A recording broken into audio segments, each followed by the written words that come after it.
ভাবি এই ছাড়ো। ভাবি প্লিজ, বাবা বাসায় নাই, প্লিজ ভাবি। এই ছেলে ছাড়, ভাবি ছাড় বলতেছি। অসভ্য, দুষ্টু। তুমি আবার থাপ্পড় মারলা? হ্যাঁ থাপ্পড় মারলাম। তোর শুধু হাত তোলা না, তোরে আরো কিছু করা দরকার ছিল। তোর চরিত্র এত খারাপ হয়ে গেছে, তুই আমাকে জড়ায় ধরস। আরে ভাবি, বাসায় আজকে বাবা নাই, তাই ভাবছিলাম তোমার সাথে একটু একান্তে সময় কাটাবো। মানে তুই কি বুঝিস? মানে কি তুমি বোঝো না? 5 বছর যাবত ভাই বিদেশ করে, তুমি একা একা কিভাবে কাটাও, এগুলো কি আমি বুঝি না? চলো না ভাবি, একটু সময় কাটাই। মানে তুই আমাকে নোংরা প্রস্তাব দিচ্ছিস? দেখ, আমি তোকে আপন ছোট ভাইয়ের মতো মনে করি। বড় ভাবিরা মায়ের মতো হয়, আর তুই আমাকে খারাপ প্রস্তাব দিচ্ছিস? ছি! খারাপের কি আছে? এই যে তুমি ঘরের মধ্যে সাজ্জা গুজ্জা থাকো, সপ্তাহে 2 দিন করে শপিং এ যাও, বিকেলবেলা ছাদে ঘুরতে যাও, আমি কি এগুলো বুঝি না? প্লিজ ভাবি, চলো না প্লিজ।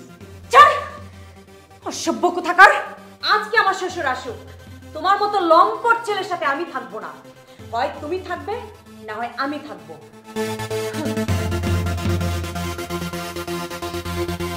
আমিও দেখি আমার সঙ্গ না দিয়ে তোমার জামাইয়ের সংসার তুমি কেমনে করো। বাবা আপনি আসছেন? সজীব আজকে কি করেছে জানেন? বলো বৌমা, কি হয়েছে? ও বাইরে থেকে এসে আমার পিছন দিক থেকে জড়ায় ধরছে, আমার খারাপ প্রস্তাব দিছে, ও আমাকে বাজে বাজে কথা বলে। এই তুই আমার ছেলের দোষ দিচ্ছিস কেন? হ্যাঁ, তুই যে এই যে সাইজা গুইজা থাকস, হ্যাঁ, চুলগুলি খুইলা রাখস, কপালে টিপ পরস, লিপস্টিক দেস, এইভাবে রাস্তাঘাটে হাঁটস, ঘরের মধ্যে থাকস, হ্যাঁ, তাইলে ছেলেরা কি করবে? ছেলেরা তো খারাপ ইঙ্গিত করবেই।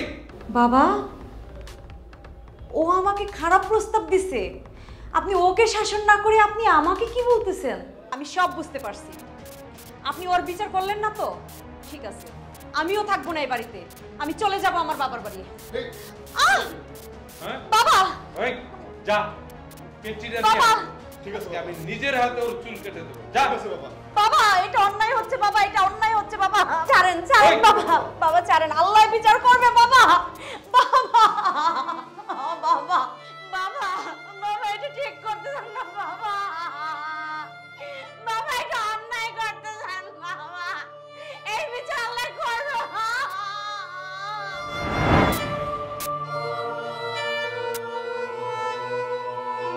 কি ব্যাপার, কেমন আছো?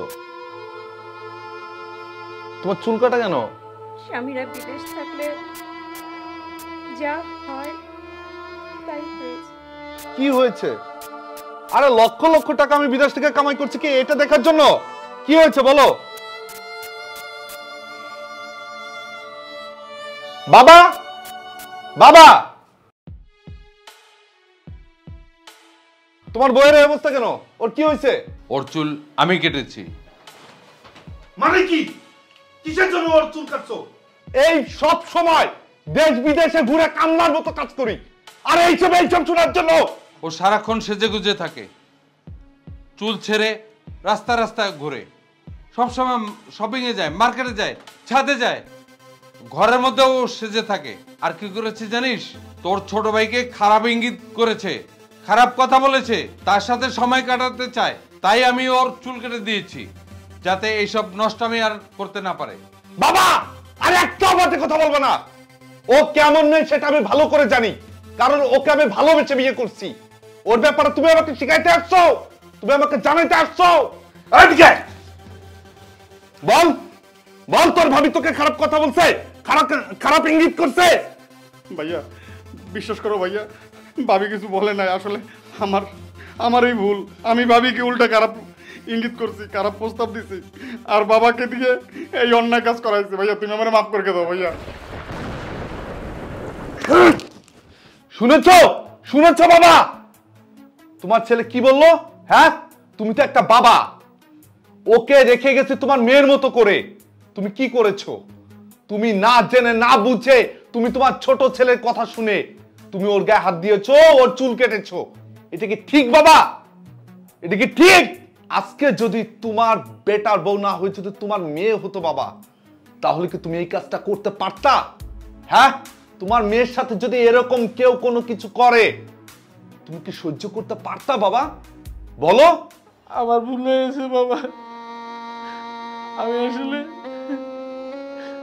আসলে ওর কথা শুনে তোর বউয়ের উপরে অন্যায় করছি রে বাবা।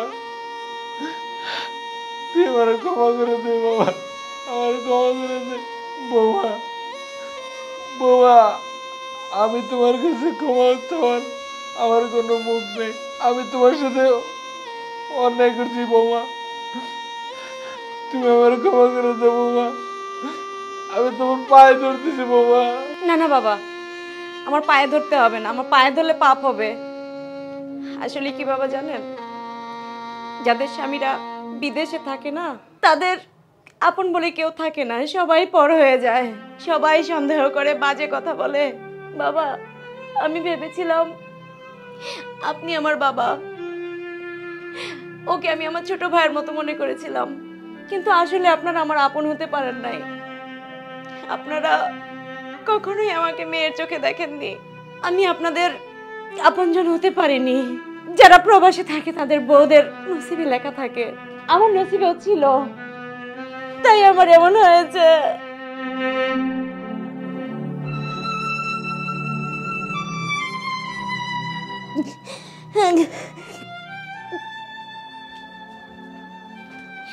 আচ্ছা, তুমি টেনশন করো না,